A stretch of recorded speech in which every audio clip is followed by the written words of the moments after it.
అవని వాళ్ళ ఇంటికి ఫైనాన్షియర్ వచ్చి, నన్ను ఈరోజు రమ్మన్నారు కదా! నాకు డబ్బులిస్తా అన్నారు. వెంటనే నా డబ్బులు నాకిచ్చేయండి. నేను వెళ్ళిపోతాను అని చెప్పడంతో, అవని లోపలికెళ్ళి మనీ తీసుకురా అని అక్షయ్ చెప్తాడు. ఇంకా అవని లోపలికి వెళ్లి చూసేసరికి బీరువా ఓపెన్ చేసి ఉంటుంది.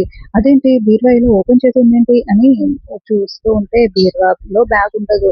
అయ్యో! మనీ మిస్ అయిపోయాయి అని గట్టి గట్టిగా అరుస్తూ ఉంటుంది. ఏవండి? ఏవండి? అని పిలుస్తూ ఉంటే అందరూ ఇంట్లోకి వచ్చి ఏమైంది అవని అని అడుగుతూ ఉంటారు.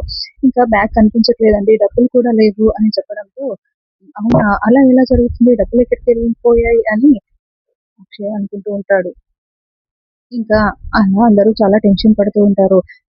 బయటకి వచ్చి ఫైనాన్సర్‌కి చెప్తూ ఉంటారు. మా ఇంట్లో దొంగతనం జరిగింది. డబ్బులు మిస్ అయిపోయాయి అని చెప్పడంతో, ఏంటి నాటకాలు ఆడుతున్నారా? నిన్న మీరే కదా వచ్చి డబ్బులు తీసుకెళ్ళమని చెప్పారు. ఇప్పుడొచ్చిన తర్వాత ఇలా డబ్బులు పోయాయి అని చెప్తే ఏంటి అర్థం అని అతను అరుస్తూ ఉంటాడు.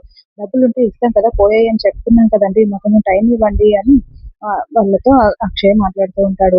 ఇంకా అవని పల్లవి వైపు అనుమానంగా చూస్తూ ఉంటుంది. ఇంట్లో అందరూ కంగారు పడుతున్నా కూడా పల్లవి మాత్రం ఏం పట్టనట్టుగా సైలెంట్‌గా ఉంటుంది. ఇందులో నీ ప్రమేయం ఎంతైనా ఉందా? అని అవని అడుగుతూ ఉంటే, నాకేం తెలుసు, నాకేం తెలీదు, నాకు అవసరం లేదు అని పల్లవి అంటూ ఉంటుంది. ఇందులో గనుక నీ ప్రమేయం